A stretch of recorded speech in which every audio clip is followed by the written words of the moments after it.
Can a broken heart really heal another? Inside a quiet lab at Kolkata's Bose Institute, a young scientist worked tirelessly. Her name was Dr. Ananya Mukherjee. She wasn't chasing fame, she was chasing a cure. Her mother had died from a rare blood disorder when Ananya was just 17. That loss became her purpose.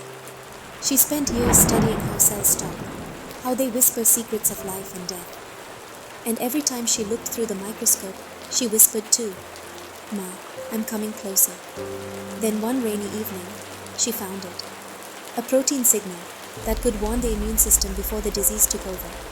Not a cure, but a new path, a path doctors began using to save lives.